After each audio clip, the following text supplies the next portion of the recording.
He's GQ's Remote Worker of the Year and one of Fortune's 10,000 under 10,000. Welcome back, Ollie. Thank you.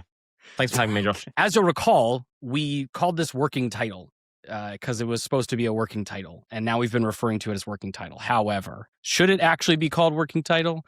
I would like to workshop some new names with you. Hidden gem or the stuff that counts is cool. I think the stuff that counts probably, I wonder if it's hidden gem. You like it? Hidden gem. I think so. Yeah, okay, maybe. Ladies and gentlemen, welcome to episode 2 of Hidden Gem. Cue the music.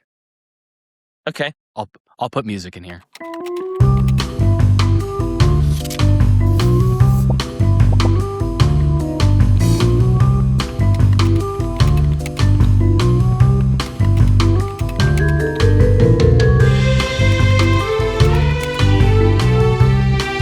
So today's task, we're going to talk about venture capital, namely in these two cities, San Francisco and London. I think that it's interesting on many fronts, but some questions that we're going to explore. A short history lesson, and then we'll get into the real numbers and what Count AI and I found. Some of those things include average company size by funding stage. What can we learn from that? Average funding amount by stage. Again, always broken down between the cities. How industry impacts this, like how industry correlates with the number of employees or funding round in each given city. And then let's close with AI, because I feel as though if we don't, the robot overlords will come for us at a later point. Tell me what you think is happening here. I love this test. I did not know I was going to get a history lesson. This is not my strength. I think I have a suspicion this is a coffee house somewhere in Europe where a lot of business used to have. I feel like I know something about coffee houses being a big part of, I'm going to assume something along the lines of financier stuff. Wow. That is exactly what you're looking at. This is an artist rendering from like the 1680s. Basically, it was right next to a port. Ships would come in and out. And at some point when they were in here drinking coffee or doing whatever they're doing, someone's like, hey, $50, that ship doesn't come back. And someone's like, I'll take that action. Basically embedded in their DNA, in your DNA, Ollie Hughes. You all are risk takers. It's just in your blood. What does this second image look like? It reminds me of the Western mining history. Nailed it. These people are mining for gold. There were lots of people who looked out west, specifically Northern California, where San Francisco is. And they're like, there's got to be gold out there. F it. I don't care what I'm leaving behind. I got to go do this thing. And I think it does mesh nicely with some of the like misfit, rebellious Jerry Garcia, Steve Jobs types that we would ultimately get out of San Francisco.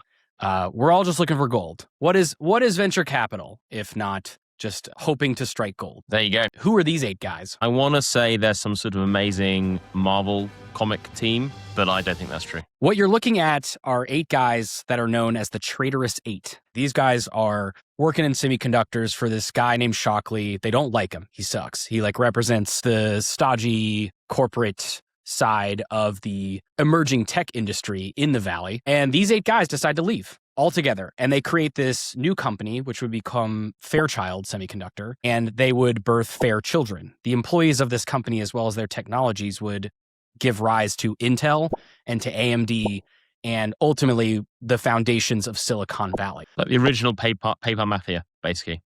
Exactly. They spawned a whole range of businesses very successfully. Exactly. Cool. All right, last one. Similarly modern, but now we're going to your side of the pond. It looks like they're in. Where are they standing? Is that King's College, Cambridge? It is. Where'd you go to school? Went to Cambridge. I thought so. This man is your fellow alum. His name is Herman Hauser. This is in the 70s. But he would go on to start a computer company. He's an alum of Cambridge. He got his PhD there. And he would go on to start a computer company 2 years after Apple, actually, called Acorn Computers. Something about people in this time were like stuff that falls from trees. I think we have to rename Count to something that falls out of a tree. I think Count is surprisingly sort of playing back to the original and just one simple word rather than this kind of make up a new word thing. So sure, but I think we should rename Count to Pinecone. Pinecone. He, at Acorn, realized it was also becoming pretty corporate and stodgy. He leaves because he's got this vision. An A4 paper-sized tablet, well before we would ever start using iPads, right? He did impress some people at AT&T, sold it to them. It, of course, flopped. The first Palm Pilot, which obviously Palm became the prototype of. Very cool. The thing is, though, to call this a Palm Pilot wouldn't be fair because it's very big. It's more of like a 2 hands pilot. Like imagine Yeah. a sheet of paper, but that sheet of paper weighs probably like 8 pounds. It's 500 sheets of A4 printed paper. Exactly. But in any case, even though he sold this, it didn't work out. But then he went on to start ARM. And for those that don't know, ARM is a holding company originally known for its CPUs. CPUs that would become embedded systems in literally every mobile phone in the world. Do you feel like you have sufficiently come up to speed on why a startup philosophy is one that fits nicely into places like San Francisco and London, and therefore are worth comparing? Yes. Let's get to the data. Down here, you've got a table. This is 5,813 companies. That is every company that is labeled on Crunchbase as active that has raised at least one round since 1986. It is worth noting that San Francisco is overrepresented, right? 4,598 companies. That's roughly 80% of this data is San Francisco companies. I account for that. Think out loud. What questions come to mind given what we're going to look at and what you've been thinking about? The thing I'm thinking about here is like we've got a lot of history. The founding dates go back quite a long way. Like, wow, some of these are very old. It'd be interesting to see if we can pick up on like waves of VC investment by industry, i.e., there was the crypto wave, there was the fintech wave, now there's the AI wave. Can we see funding kind of those waves coming through, right? Where you go, oh, look, we had a bubble here that the VCs all doubled down on this industry for a period of time, and you can sort of see industry booms and busts, as it were. Should I kick that off? See if we can do it? Yeah, go for it. Let's see if I can get this question right. Yeah, you got it. Hey, Count AI. I'm interested in looking at this data set, the data set of companies and their funding amounts. I'm trying to understand if we can see waves over time of different industries getting different amounts of funding. So my expectation is you might see that a particular industry gets a lot of funding for a few years or maybe a decade, and then it sort of peters off as another industry's funding amount starts taking over. I think you can do a bit of that using the last funded date in this data set. It will give us a bit of a glimpse of when were their industries and companies getting funded. Can you take a look at that and see if we can see that as a plot over time, maybe? It's a punchy question. Going to open your agent on my end so people can see. Very good. There's my monologue.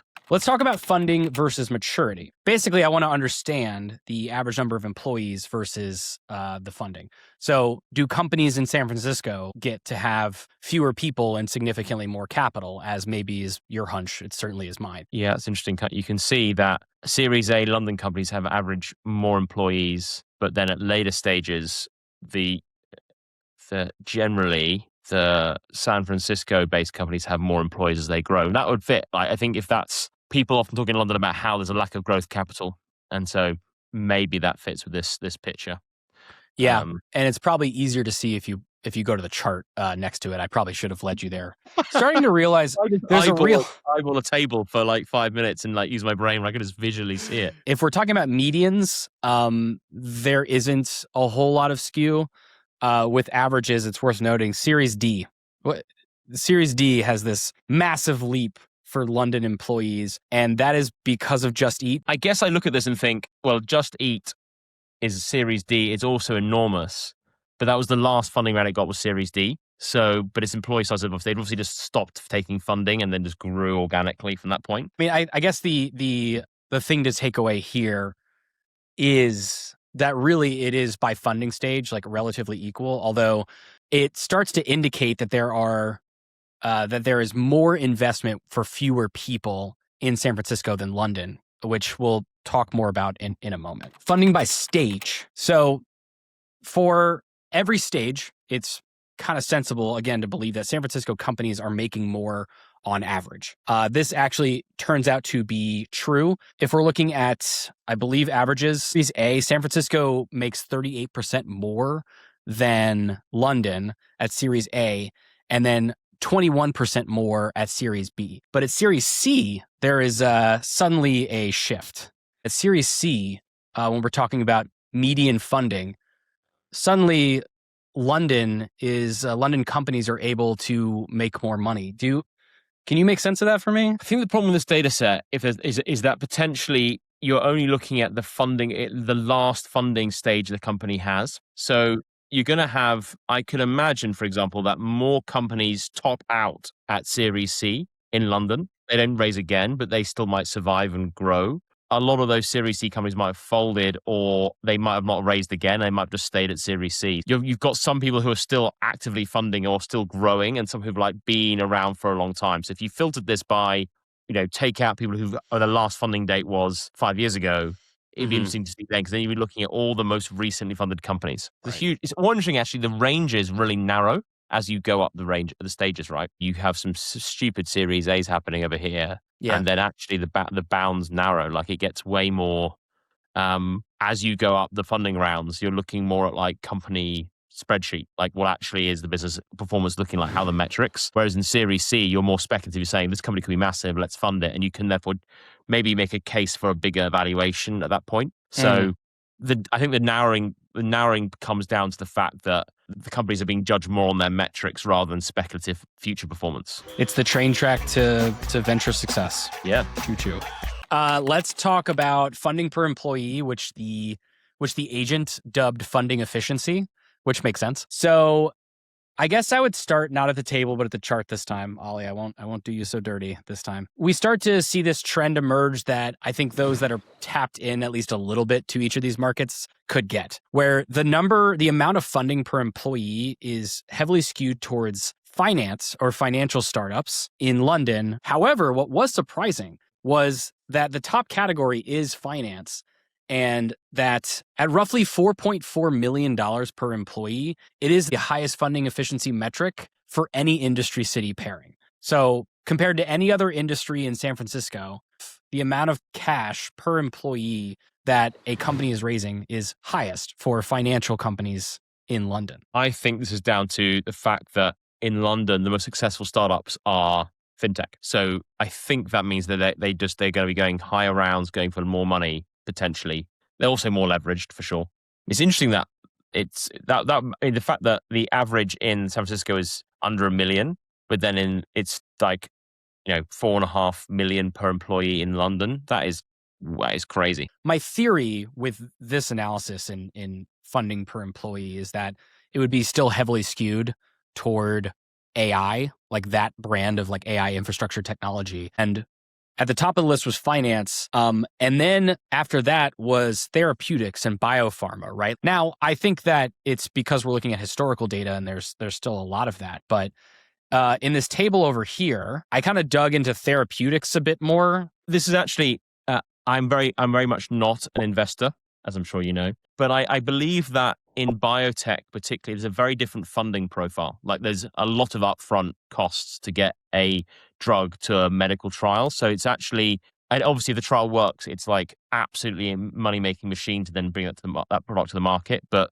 there's a lot of upfront risk. Whereas in SaaS, I guess you can fund small and validate quicker. It's much smaller startup costs. Definitely still interesting to see though that a lot of money going in, but that doesn't mean a lot of employees. These companies are still very, very small at the time that they're raising so much money. Yeah, that is interesting. Yeah. 5.6 average, 5.5 average employees is cool. Let's look at this scatter over here before we get to our very last and very brief section, is looking at funding versus employees. So average number of funding, average employees.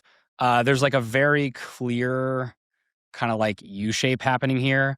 A big part of that is because there's one company in particular, that being Waymo, that is sort of the reason why these industries are overrepresented in having not so many employees and having a ton of money. At the bottom right, it kind of starts to make sense. I can't quite explain agentic AI being down there, but with things like customer service, photography, I believe social media somewhere in here, that these are companies probably pre-2015 that were like given a lot of money at the time where those were raising a lot of capital, and they have since been able to hire a lot of people, right? Like Instagram is in this bucket down here. I kind of want to see real quick if oh my God, I cannot believe I'm going to do sequel while being recorded. So let's see how this goes. Where, oh God, I'm so scared. Where, what's the name of the category? Oh no. Stop. Close your eyes. Don't look. I'm gonna dig into agentic AI. For the sake of time, we're gonna continue. All right. Speaking of AI, the latest gold rush ain't gold. No surprises here. San Francisco is giving a lot of money to a lot of AI companies. So for AI companies in San Francisco, their average funding amount is $102 million with a $25 million median, whereas non-AI companies are sitting at $33 million average and $15 million median. Worth noting that AI companies have been raising in the last 3 years. There is inflation, there is cost of living, there are things to consider there. However, those margins are still the gold rush. London, basically even between AI companies and non-AI companies, despite those caveats I just mentioned. So you're in London. You have built a product where AI is sort of at the center of it. What do you make of that? I'm not surprised the amounts of funding are different. I think there is way more capital in the San Francisco ecosystem than London generally, but not less so now. Less so maybe, but yeah, I don't know why it's different for non-AI companies. I would say that I think everyone who's using software is using AI in and out. I don't think it's maybe just whether they label themselves as a true AI versus being AI enabled fintech or whatever it is. So the next chart over, distribution, where left column is AI companies, right column is non-AI companies. Once again, you can see our wonderful hedge fund up here at the top, and then like Anthropic, XAI, Waymo. Representing these AI companies. So Waymo maybe historically wouldn't mark itself as artificial intelligence in 2014, but now does. There's one large AI company out of the UK called Isomorphic Labs. Have you heard of them? Oh, I think I have. Yeah. Do you know what their deal is? No. Let me just do a little thing for us here. I'm just going to do something. Taking your chart, and I've just filtered down for Series A, and I think this might be interesting because this is going to give us the most recent Series A's. 1st of Jan, founding date. So Series A's last funding round, and then founding date after January 1st, 2022. Okay.